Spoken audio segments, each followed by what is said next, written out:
sensibly, because this is the only one we've got. Are you in this group now? I'm a red. You're a red group. Have you signed on the, have you ticked, yeah? What I'm going to do is I'm going to induct you on this machine. You're all going to have a little go as well. And once you've been inducted, then you can use it anytime you want to use it. Now, there's certain things that you can fiddle about with, and there's certain things you can't fiddle about with. So, what I show you that you can touch, that's the only thing you can touch on this machine. It is an expensive machine, it's computerised, it's got its own brain, it does what it wants to do. Okay? Now, this thing here that says grindstone, you don't touch. There's no need for you to worry about. I'm going to explain to you what it does. While this machine's working, it will automatically sharpen the knife by itself. It will kick in.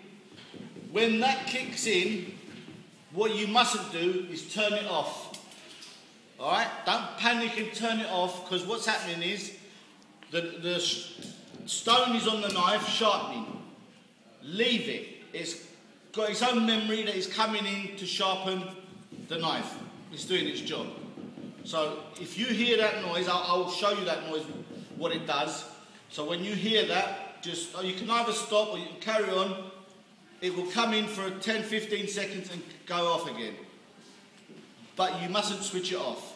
Leave it in process. Okay? That's what this does. This other thing here is what you'll be concentrating on. That is your things that you can adjust. And I will show you what they do and what it does and how you adjust them. Okay? This thing here is a memory. You do not need to worry about the memory. You're not going to be doing 100, 200 pairs a day. What it does, I'll explain to you as well, just in case you say, you know, we want to know what it does. You set this program to memory.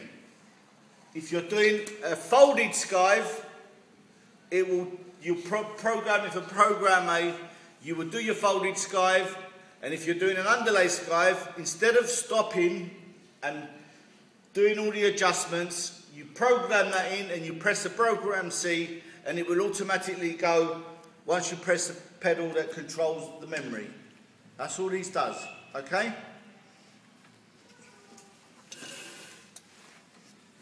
You're all going to do one of these each, and I'll demonstrate what you're going to do. But first of all, let's get it up and running. Yeah, come closer so you can see.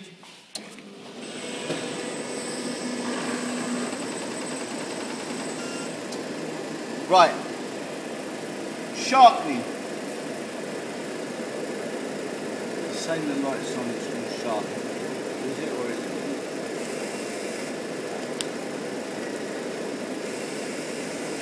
You see that? When you hear that noise, just leave it. As I said, do not turn it off. That is sharpening it by itself. Now what that is doing, that is sharpening the stone, not the knife. That long thing that's going through. Can you hear that noise? That's sharpening the stone.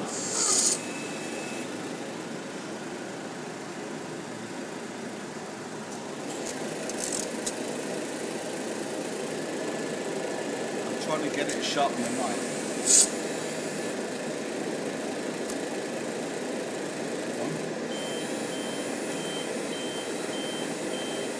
That bleeping noise, it's saying it's a fault. There's nothing wrong with it.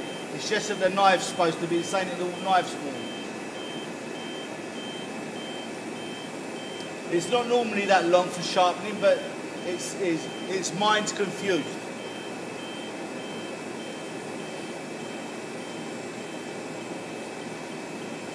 It'll probably be, that's sharpening it.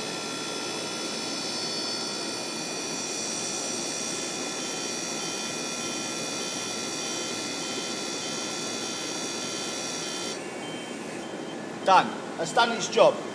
While I'm working, or you're working, it might kick in again, but don't worry.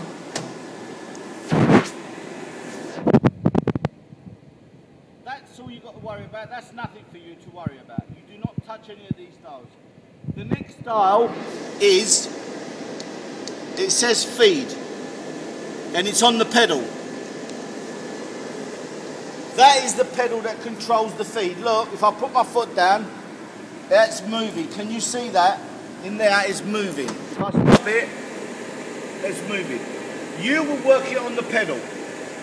But there's a continuous one where it's going by itself, and also it can go faster. Look, it's moving faster. So if I put this through, it will go so far. No pedal, look. That's what it's doing. You don't want it that fast, and you don't want it on the pedal. Your speed will be about 3, okay? Once you get used to it, you can put the speed up.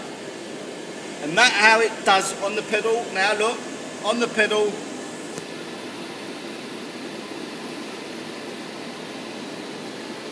See, it's only taking part off. We're skiving part of what we're going to fold, okay? So when you're doing your designs and there's a fold in it, that's what this machine will do. If you've got leather that's thicker, we'll use it in the other room. We've got a massive machine that splits it, that splits all of it, not part of it. But this machine will only skive what we want it to skive and how wide. Okay? So that's the speed. Now, this thing here is the guide that makes it wider and narrower. Look, if you see, if I go higher, that's moving, okay? And backwards, it's making it narrower. So the lower the number, the narrower it gets.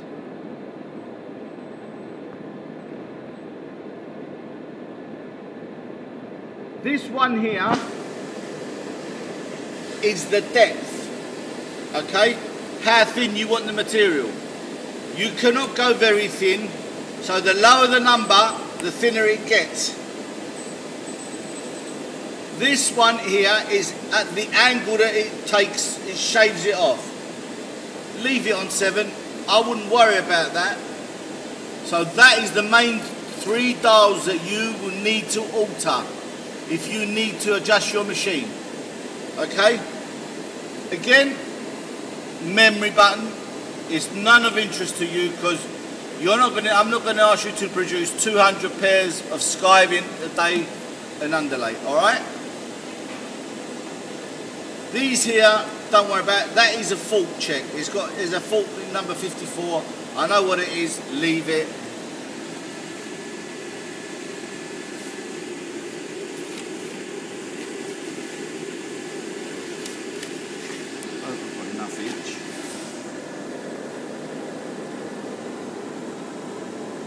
Now, when you're designing and you're told to do a 10mm folded skive, it doesn't say on here 10mm. I'm going to give you the guidance for 10mm skive, okay, for a folded skive. So on here, when you come on here, you put it to 48 and 50, between that range. I'm not saying you've got to put it on 48, you might be 50, but that is the range you're looking at for a 10mm skive, folded skive. So that is the folded skive. This number for the depth all depends on the skin. Some skins are thicker, some skins are thinner. You will have to adjust that.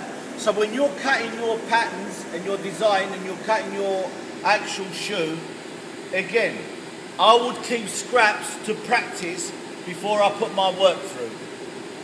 If you ruin the scraps, that's no problem. But if you skive your work and it's too thin, then you've damaged the part of the leather that you've bought, that you've paid a lot of money for, and you can't spare it, you've damaged that. So if you damage a piece of this, it's no problem, as long as it's correct. Now, I don't expect you the first time to be, you probably won't be sure. Always check it, say to me, what do you think? Is that good